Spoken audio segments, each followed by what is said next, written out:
The MMA universe has officially been blown wide open.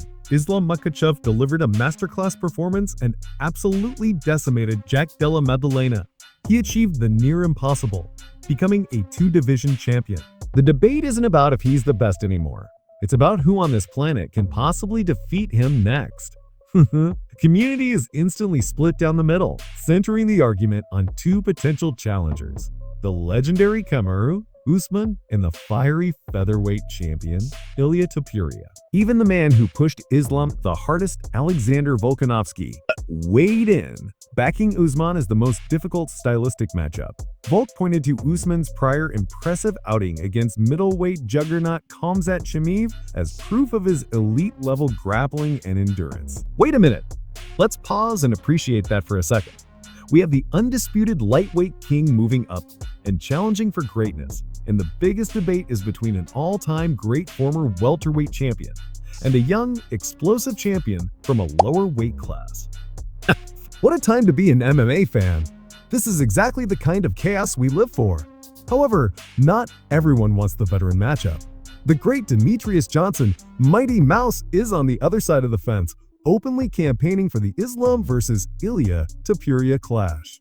Johnson believes Topuria's blend of sheer speed, knockout power, and unpredictable aggression is the perfect recipe to disrupt Islam's dominant control. Adding his name to the mix, the undefeated welterweight monster Shavkat Rakhmonov jumped into the conversation to remind everybody that he is still the most significant stylistic nightmare at 170 pounds. Given his incredible size, relentless wrestling, and unblemished record, Shavkat's claim holds serious weight.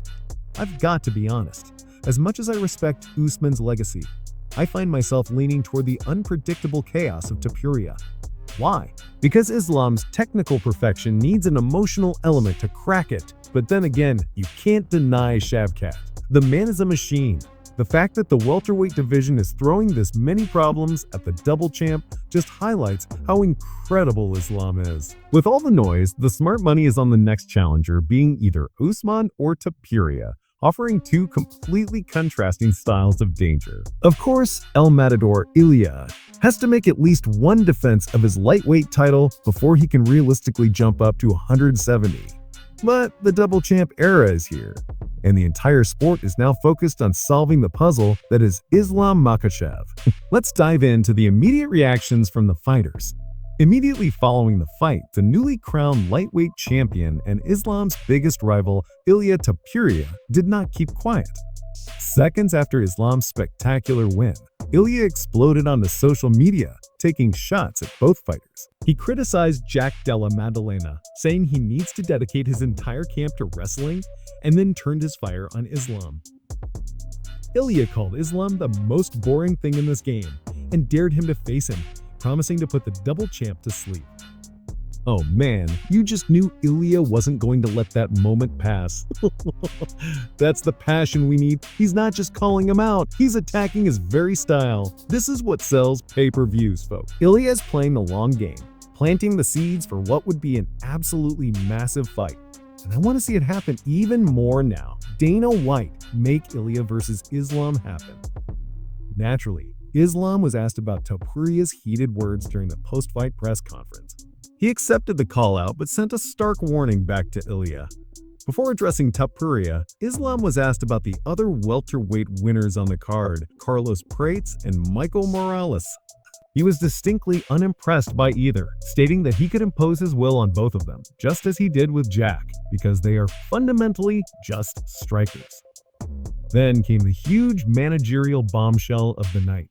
Islam's manager, Ali Abdelaziz, went on record and flatly declared that Kamaru Usman would be the very next challenger for the title. According to Ali, Usman represents the toughest stylistic matchup at 170 pounds, the perfect blend of wrestling, championship experience, and legacy that makes it the fight Islam needs for his own validation. So we have the champ of a lower division challenging, and the manager pushing for the former champ of the higher division.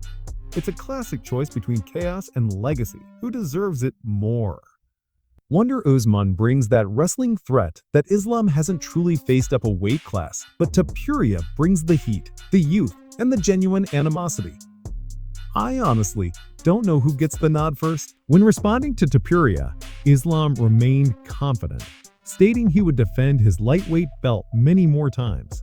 He dismissed Ilia's trash talk, saying every opponent claims they will knock him out, but that his wrestling dominance at 170 is simply unmatched. He cited his preparation for Jack, saying his plan was to make it look easy because his wrestling is superior to everyone in that division. Meanwhile, the man who was also seeking that double champ glory, middleweight title holder Khamzat Chimaev, reacted instantly after Islam's victory. To the history-making moment of becoming the first Russian two-division champion, Khamzat was incredibly respectful. He congratulated Islam and the entire team, recognizing the monumental achievement for their country. Khamzat is already planning his own run back to grab a second belt. That machine never stops. The chaos of the night didn't end in the Octagon. Islam was asked about the massive brawl that erupted between his teammates John Cooper and Dillon Danis near the media section. The broadcast was interrupted as Cooper landed heavy shots to the back of Danis's head before security intervened. Islam backed his teammate, stating that those who talk trash for 5 years eventually have to answer for their words when they meet face to face. He even joked that Danis should be banned not just from UFC events, but from the country altogether. That kind of conduct is just unacceptable, regardless of who started it. Narrative column Ian Gary piled on the criticism of Jack Della Maddalena, calling it one of the weakest title defenses in UFC history, and saying Jack's prep looked non-existent. Finally, Dana White dropped a major hint about Islam's future, specifically regarding the upcoming UFC White House card.